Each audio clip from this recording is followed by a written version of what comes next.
Hi hello friends, welcome to new video. ಇವತ್ತಿನ ವಿಡಿಯೋದಲ್ಲಿ ನಾವು ನಿಮಗೆ ಏನಪ್ಪ ತಿಳಿಸೋದಕ್ಕೆ ಬಂದಿದ್ದೀನಿ ಅಂತಂದರೆ, ನಿಮ್ಮ ಹತ್ರ GST ನಂಬರ್ ಇತ್ತು, GST ವೆಬ್ಸೈಟಲ್ಲಿ ನಿಮಗೆ ಇರೋ ಬಿಸ್ನೆಸ್ ಅಡ್ರೆಸ್ನ ಚೇಂಜ್ ಮಾಡಬೇಕು, ಅಮೆಂಡ್ಮೆಂಟ್ ಹಾಕೋದಕ್ಕೆ ಬರಲ್ಲ, ನನಗೆ ಅಮೆಂಡ್ಮೆಂಟ್ ಮಾಡಬೇಕು ಅನ್ನೋದು, ಯಾವ ರೀತಿ ಅಮೆಂಡ್ಮೆಂಟ್ ಮಾಡಬೇಕು ನಾವು ಅನ್ನೋದನ್ನು ನಾನು ನಿಮಗೆ ಈ ವಿಡಿಯೋದಲ್ಲಿ ಕಂಪ್ಲೀಟಾಗಿ ತಿಳಿಸ್ಕೊಡ್ತೀನಿ. ಫ್ರೆಂಡ್ಸ್, ಯಾರೆಲ್ಲ ನನ್ನ ಚಾನಲ್ಗೆ ಸಬ್ಸ್ಕ್ರೈಬ್ ಆಗಿಲ್ಲ, ದಯವಿಟ್ಟು ಈ ಕೂಡಲೇ ಚಾನಲ್ಗೆ ಸಬ್ಸ್ಕ್ರೈಬ್ ಮಾಡ್ಕೊಳ್ಳಿ, ಪಕ್ಕದಲ್ಲಿರೋ ಬೆಲ್ ಬಟನ್ನ ಆನ್ ಮಾಡ್ಕೊಳ್ಳಿ. ಈ ಒಂದು GST ಲರ್ನಿಂಗ್ ಸೆಂಟರ್ ಯೂಟ್ಯೂಬ್ ಚಾನಲ್ನ ಬನ್ನಿ. ಈಗ ನೋಡಿ, ಈಗ ಇಲ್ಲಿ ಎರಡು ರೀತಿ ರಿಜಿಸ್ಟ್ರೇಷನ್ ಅಮೆಂಡ್ಮೆಂಟ್ ಹಾಕ್ಬೋದು ನೀವು. ಇಲ್ಲಿ ನಾನೀಗ ಕೋರ್ ಫೀಲ್ಡ್ ಅಮೆಂಡ್ಮೆಂಟ್ ಬಂದೆ, ಯಾಕಂದರೆ ನಾವು ಬಿಸ್ನೆಸ್ ಅಡ್ರೆಸ್ನೇ ಚೇಂಜ್ ಮಾಡ್ತಾಯಿದ್ವಿ. ಈಗ ಪ್ರೆಸೆಂಟ್ ಆಗಿರೋ ಅಡ್ರೆಸ್ನ ನಾವು ಚೇಂಜ್ ಮಾಡಬೇಕು, ಬಿಸ್ನೆಸ್ನ ಚೇಂಜ್ ಮಾಡಿದ್ದೀವಿ. ಸೊ ಅದಕ್ಕೋಸ್ಕರ ಅಡ್ರೆಸ್ಸು ಕೂಡ ಚೇಂಜ್ ಮಾಡಬೇಕು. ಅದಕ್ಕೆ ನೀವು ಕೋರ್ ಫೀಲ್ಡ್ ಬರಬೇಕು. ಕೋರ್ ಫೀಲ್ಡ್ ಅಮೆಂಡ್ಮೆಂಟ್ಗೆ ನೀವು ಬರಬೇಕಾಗುತ್ತೆ. ಸೊ ಅಲ್ಲಿ ನೋಡಿ, ಇಲ್ಲಿ ಪ್ಲೇಸ್ ಆಫ್ ಬಿಸ್ನೆಸ್ನ ನಾವೀಗ ಚೇಂಜ್ ಮಾಡಬೇಕು. ಚೇಂಜ್ ಮಾಡಬೇಕಾದ್ರೆ ನಿಮ್ಗೆ ಏನು ಮಾಡಬೇಕು ಅಂತಂದರೆ, ಜಸ್ಟ್ ನಿಮಗೆ ಕೆಳಗಡೆ ಎಡಿಟ್ ಅನ್ನೋ ಆಪ್ಷನ್ ಇರುತ್ತೆ, ಆಪ್ಷನ್ ಮೇಲೆ ನೀವು ಪ್ರೆಸ್ ಮಾಡಬೇಕಾಗುತ್ತೆ. ಫ್ರೆಂಡ್ಸ್, ಎಡಿಟ್ ಅನ್ನೋ ಆಪ್ಷನ್ ಮೇಲೆ ನೀವು ಪ್ರೆಸ್ ಮಾಡಾದ್ಮೇಲೆ ಅದನ್ನು ನೀವು ಎಡಿಟ್ ಮಾಡ್ಕೋಬೋದು. ಈ ಒಂದು ಅಡ್ರೆಸ್ ಇರುತ್ತೆ, ಈ ಒಂದು ಅಡ್ರೆಸ್ಗೆ ನೀವು ಪ್ರೂಫ್ ಬೇಕಾಗುತ್ತೆ, ಡಾಕ್ಯುಮೆಂಟ್ಸು. ಏನೇನು ಡಾಕ್ಯುಮೆಂಟ್ಸ್ ಬೇಕಾಗುತ್ತೆ ಅಂದರೆ, ಅಡ್ರೆಸ್ ಪ್ರೂಫ್ಗೆ ಒಂದು ರೆಂಟಲ್ ಅಗ್ರಿಮೆಂಟ್ ಬೇಕಾಗುತ್ತೆ, ಮತ್ತು ಅಲ್ಲಿನ ಎಲೆಕ್ಟ್ರಿಸಿಟಿ ಬಿಲ್ ಬೇಕಾಗುತ್ತೆ. ಸೊ ಈಗ ನೀವು ಹೊಸದಾಗಿ ಯಾವ ಬಿಸ್ನೆಸ್ ಅಡ್ರೆಸ್ಸಲ್ಲಿ ಮತ್ತು ಬಿಸ್ನೆಸ್ನ ಎಲ್ಲಿ ಚೇಂಜ್ ಮಾಡಿದರೆ ಅಂತ ಕಂಪ್ಲೀಟಾಗಿ pin code, state, district, city ಅಥವಾ town, village name, locality, road, street, building number, flat number, ಇದೆಲ್ಲ ಪ್ರತಿಯೊಂದು ನೀವು ನಿಯರ್ ಬೈ ಲ್ಯಾಂಡ್ ಮಾರ್ಕ್ ಕೂಡ ಹಾಕಿದ ಮೇಲೆ ನೀವು ಅಲ್ಲಿ ಜುರಿಡಿಕ್ಷನ್ ಕೂಡ ಆಟೋಮೆಟಿಕ್ ಸೆಲೆಕ್ಟ್ ಆಗುತ್ತೆ. ನೀವು ಈ ಹಿಂದಿನ ಬಿಸ್ನೆಸ್ಗೆ ಅಪ್ಲೋಡ್ ಮಾಡಿರ್ತಿರಲ್ಲ ಡಾಕ್ಯುಮೆಂಟು, ಅದನ್ನು ಡಿಲೀಟ್ ಮಾಡಬೇಕಾಗುತ್ತೆ.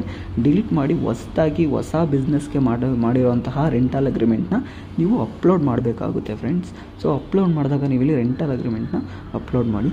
ಅಪ್ಲೋಡ್ ಮಾಡಾದ್ಮೇಲೆ ನೀವು ಒಂದು ಸೆಕೆಂಡ್, ನಾನು ಅಪ್ಲೋಡ್ ಮಾಡ್ತಾಯಿದ್ದೀನಿ, ನಿಮಗೆ ಲೈವಲ್ಲೇ ತೋರಿಸ್ತಾ ಇರ್ಬೋದು ನಾನಿಲ್ಲಿ ಯಾವ ರೀತಿ ಮಾಡ್ತಾಯಿದ್ದೀನಿ ಅಂತ ಅಂದ್ಬಿಟ್ಟು. ನಾನೀಗ ರೆಂಟಲ್ ಅಗ್ರಿಮೆಂಟ್ ಹಾಕ್ತೆ. ಸೊ ಅದು 1 MB ಒಳಗಡೆ ಇರಬೇಕು, 1 MB ಜಾಸ್ತಿ ಇರಬಾರ್ದು. ಸೊ ನೀವು ಅದನ್ನು ಕಂಪ್ರೆಸ್ ಮಾಡ್ಕೊಬಂದು PDF 1 MB ಕಮ್ಮಿ ಇರೋ PDF ಕೂಡ ನೀವು ಅಪ್ಲೋಡ್ ಮಾಡಿ. ಸೊ 1 MB ಕಮ್ಮಿ ಇರೋ PDF ನಾನು ಅಪ್ಲೋಡ್ ಮಾಡ್ತಾಯಿದ್ದೀನಿ, ನೀವು ಇಲ್ಲಿ ನೋಡ್ತಾ ಇರ್ಬೋದು.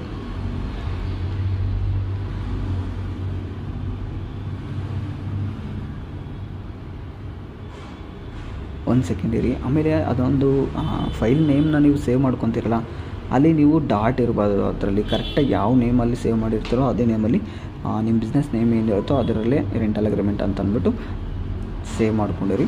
ಸೇವ್ ಮಾಡ್ಕೊಂಡಾದ್ಮೇಲೆ ನಿಮಗೆ ಕಂಪ್ರೆಸ್ಡ್ ಅಂತ ಅಂದ್ಬಿಟ್ಟು 1 MB ಇರೋದು ನಾನು ರೆಂಟಲ್ ಅಗ್ರಿಮೆಂಟ್ನ ಅಪ್ಲೋಡ್ ಮಾಡಿದೆ. ಸೊ ನೆಕ್ಸ್ಟ್ ಇನ್ನೊಂದು ಡಾಕ್ಯುಮೆಂಟು ಕೂಡ ನೀವು ಆ್ಯಡ್ ಮಾಡ್ಬೋದು. ಸೊ ಲೀಸಡ್ ಆದಮೇಲೆ ಎಲೆಕ್ಟ್ರಿಸಿಟಿ ಬಿಲ್, ಅನದರ್ ಬಿಲ್ನ ಕೂಡ ನೀವು ಇಲ್ಲಿ ಆ್ಯಡ್ ಮಾಡಬೇಕಾಗುತ್ತೆ. ಅನದರ್ ಲೀಸಡ್ ಮೇಲೆ ನೀವು ಪ್ರೆಸ್ ಮಾಡಿದ್ರೆ ಅಲ್ಲಿ ನೆಕ್ಸ್ಟ್ ನಿಮಗೆ ಇಲ್ಲಿ ಕೇಳುತ್ತೆ.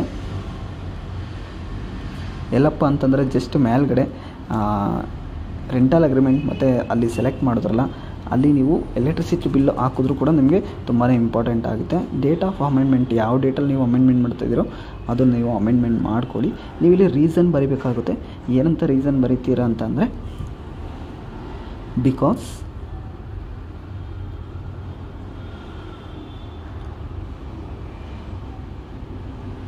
of changing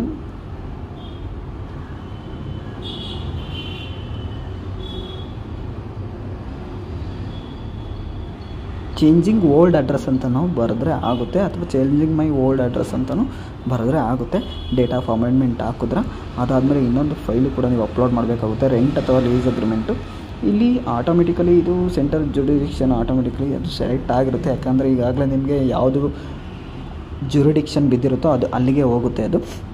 ಸೊ ಇಲ್ಲಾದ್ಮೇಲೆ ನೀವು ಸೇವ್ ಅಂತ ಕೊಟ್ಟು ನೆಕ್ಸ್ಟು ಕಂಟಿನ್ಯೂ ಮಾಡಬೇಕಾಗುತ್ತೆ. ನೆಕ್ಸ್ಟ್ ನೀವು ಎಲೆಕ್ಟ್ರಿಸಿಟಿ ಬಿಲ್ ಎಲ್ಲಪ್ಪ ಎಂಟ್ರಿ ಮಾಡಬೇಕು ಅಂತಂದರೆ, ನಾನು ಅಲ್ಲಿ ರೆಂಟಲ್ ಅಗ್ರಿಮೆಂಟ್ ಅಂತ ಕೊಟ್ಟನಲ್ಲ, ಅಲ್ಲಿ ನೀವು ನೋಡಿ, ಇಲ್ಲಿ ಎಲೆಕ್ಟ್ರಿಸಿಟಿ ಬಿಲ್ ಅಂತ ಸೆಲೆಕ್ಟ್ ಮಾಡಿಕೊಂಡು ಇಲ್ಲಿ ನೀವು ಎಲೆಕ್ಟ್ರಿಸಿಟಿ ಬಿಲ್ ಫೋಟೋನ ಕೂಡ 500 KB ಒಳಗಡೆ ಇರಬೇಕು ಅಂತ ಹೇಳಿದ್ದಾರೆ. 500 KB ಒಳಗಡೆ ಇರೋ ಒಂದು ಎಲೆಕ್ಟ್ರಿಸಿಟಿ ಬಿಲ್ JPG ಫಾರ್ಮ್ಯಾಟ್ ಆಗಿರೋ ಬಿಲ್ನ ನೀವು ಅಪ್ಲೋಡ್ ಮಾಡಬೇಕಾಗುತ್ತೆ. ಸೊ ನಾವೀಗ ಡಾಕ್ಯುಮೆಂಟಾಗಿ ರೆಂಟಲ್ ಅಗ್ರಿಮೆಂಟ್ ಮತ್ತು ಎಲೆಕ್ಟ್ರಿಸಿಟಿ ಬಿಲ್ನ ಅಪ್ಲೋಡ್ ಮಾಡೋದು. ಈ ಒಂದು ರೀತಿ ನಾವು ಕೋರ್ ಫೀಲ್ಡಲ್ಲಿ ಅಮೆಂಡ್ಮೆಂಟ್ ಮಾಡ್ತಾಯಿದ್ದೀವಿ. ಏನಕ್ಕೆ ಅಂತಂದರೆ ಬಿಸ್ನೆಸ್ ಬಿಸ್ನೆಸ್ ಅಡ್ರೆಸ್ ಚೇಂಜ್ ಆಗಿದೆ, ಅದಕ್ಕೆ ಬಿಸ್ನೆಸ್ ಅಡ್ರೆಸ್ನ ನಾವು ಚೇಂಜ್ ಮಾಡ್ತಾಯಿದ್ದೀವಿ ಗೈಸ್. ಸೊ ಈ ಒಂದು ವಿಡಿಯೋ ನಿಮಗೆ ಉಪಯುಕ್ತವಾಗಿದೆ ಅನಿಸ್ತಾ ಇದ್ದರೆ, ಇಲ್ಲಿವರೆಗೂ ಯಾರೆಲ್ಲ ಚಾನಲ್ ಸಬ್ಸ್ಕ್ರೈಬ್ ಆಗಿಲ್ಲ ಅಂದರೆ ದಯವಿಟ್ಟು ಈ ಕೂಡಲೇ ಚಾನಲ್ ಸಬ್ಸ್ಕ್ರೈಬ್ ಮಾಡ್ಕೊಳ್ಳಿ. ನೀವು ಸೇವ್ ಮಾಡಾದ್ಮೇಲೆ ಒಂದು ಸಲ ನಿಮ್ಮ ಅಡ್ರೆಸ್ನ ಕರೆಕ್ಟಾಗೆಲ್ಲ ನೋಡ್ಕೊಳ್ಳಿ, ಕರೆಕ್ಟಾಗಿ ಹಾಕಿದ್ದೀರಾ, ಕರೆಕ್ಟಾಗಿದೆಯಾ ಅಡ್ರೆಸ್ಸು, ನಾವು ಹಾಕಿರೋ ರೆಂಟಲ್ ಅಗ್ರಿಮೆಂಟು ಎಲೆಕ್ಟ್ರಿಸಿಟಿ ಬಿಲ್ ಕರೆಕ್ಟಾಗಿದೆ ಅಂದರೆ ಸೇವ್ ಆ್ಯಂಡ್ ಕಂಟಿನ್ಯೂ ತೊಗೊಳ್ಳಿ ಫ್ರೆಂಡ್ಸ್. ಸೇವ್ ಆ್ಯಂಡ್ ಕಂಟಿನ್ಯೂ ತೊಗೊಂಡು ನೀವು ನೆಕ್ಸ್ಟ್ ಕಂಟಿನ್ಯೂ ಅಂತ ಕೊಡಿ.